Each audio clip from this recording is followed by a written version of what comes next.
What is going on, you guys? It is your boy Omzy here, back Tokyo Ghoul episode 9. We are on the final week of Tokyo Ghoul, and we are on the last 4 episodes of this season. And yeah, the last couple episodes, kind of a little bit of an arc, have been absolutely insane. Now I'm just curious on how these last 4 episodes are going to end this season. A lot of stuff happened. We had the humongous battle with Amon taking on Kaneki and with Mato taking on Toka. So much, even with also Hinami getting into the mix with Mato, and eventually both of them two ended up killing Mato at the very end, and it was just so much overall to take in. Overall, it was my favorite episode so far in the show, but then again, this is the only season that I'm probably going to watch, and then I'm maybe just going to end up reading the manga. But yeah, I am interested to see how this show does end, because the number one person that they might end it off with, don't know, unless they're going to go in a different direction, Jason.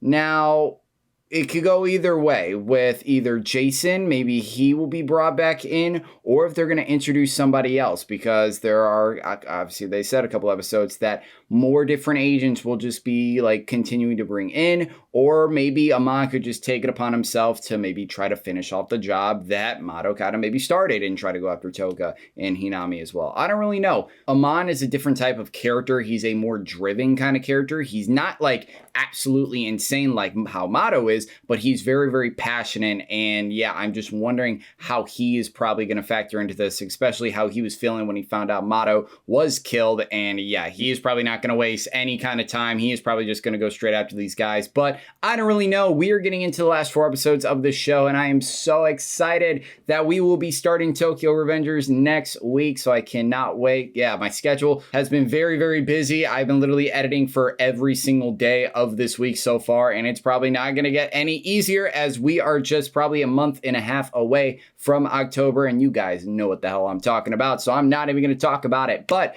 Tokyo Ghoul episode 9, let's get right into it. If you guys are new to the channel, guys, like my reaction, like, subscribe, comment down below, and if you guys want to notify when I release those videos, make sure to smash that notification bell. But with that being said, let's get right into the episode. A lot of exposition in this episode, hopefully probably going to the next 3 episodes left of this season, or maybe just for the rest of the manga, who honestly knows, because obviously I'm not going to see season 2, so I don't even know how that story's even going to kind of progress or change or anything. But just going off from what I've seen now, and even with what they said, a 47 day time skip, so that was overall interesting. I should have expected that, but regardless, we're getting all this new info. Number one, just gonna kind of probably go through the list. Love that we kind of got a little bit of a day 1 with Amon and Mato, and you kind of like saw, I wouldn't say human side to Mato, but it looked like Mato was definitely more unhinged, like how we obviously have been seeing him for these past couple episodes.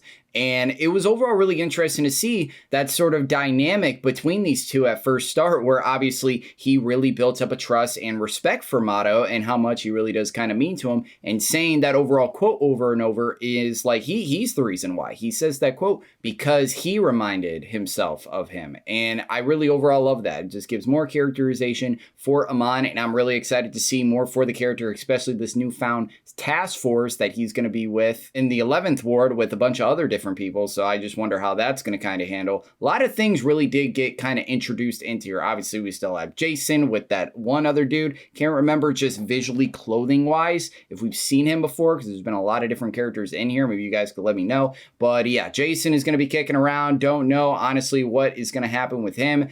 And honestly, who knows? He could probably maybe get into a fight or something eventually leading in. I know maybe I was thinking in this episode that Kaneki is maybe going to be doing some research more into Rize, because even that one woman really doesn't know anything about Rize. So he's probably going to be going over to the 11th ward to maybe talk with some people, or maybe talk to, or go to like certain areas that she maybe hung out at, or kind of anything. But basically, he's going to be in the 11th ward, where that's obviously Jason's ward. So maybe these two are going to cross paths, but I don't really know. But with the time skip, we obviously got to see Hinami go through that phase where no matter what, she's still trying to get over the tragedy that did happen a month and a half ago. Everybody else has kind of got through it, but obviously it's going to take her a while to get through that. We see her going out in public, obviously in disguise, because she is target number 1 on everybody's hit list. We got to see more with Toka, and honestly, I'm going to come back to the other 2 kind of new characters that we got introduced to in here. We really didn't get much emphasis on who they were whatsoever. We did probably know one. Obviously, from the last episode, we saw the ring on Mato's finger, which assumed that he was married, obviously. So this must have been his wife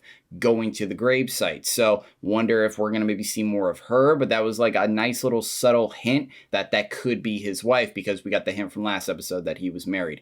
But the one dude, which I don't know if they're probably going to mention who he is the next episode, but it looks like he was probably searching for a specific somebody, was that one mojito-looking person that had the stitching and everything. I just call him Mojito because, I mean, you look at this dude, and he looks just kind of like a mini version of Mojito a little bit. That's really just what I'm saying.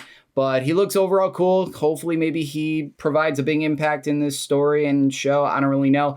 But yeah, the main thing at the very end, Ayata or Ayato, I'll get better with pronouncing it, but he's alive. We got to see a little bit of a backstory with Toka's parents, so I love that we got a little bit with that. I want to see more because I know there's something that happened, and I'm honestly really scared to eventually find out what it is, but I want to see more of that, hopefully. But he has his own kind of little squad / group. They have something to do with Rize. Now, I don't know if Rize probably did something in the past that probably pissed them off, or I don't really know what their like full intentions are, but they're looking to secure Rize, which I don't know if they know the entire story that kind of happened, or if they're going to eventually kind of meet up, or I don't really know. But the point is, they're looking for Rize. So obviously, they're probably eventually going to run into Kaneki at one time, or at least probably they're going to run into Toka first, and just wondering how that dynamic's going to kind of go.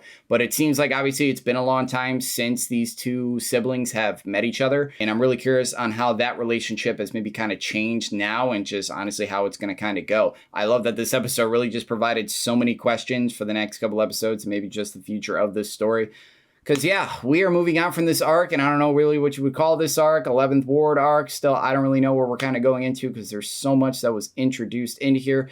But yeah, I'm excited. I'm excited regardless. I'm excited to finish off this show in the next couple days. But yeah, thank you guys for watching my reaction. You guys are excited for the rest of Tokyo Ghoul, and you guys like the channel, like, subscribe, comment down below. And as always, my name is Omzy, and I am out.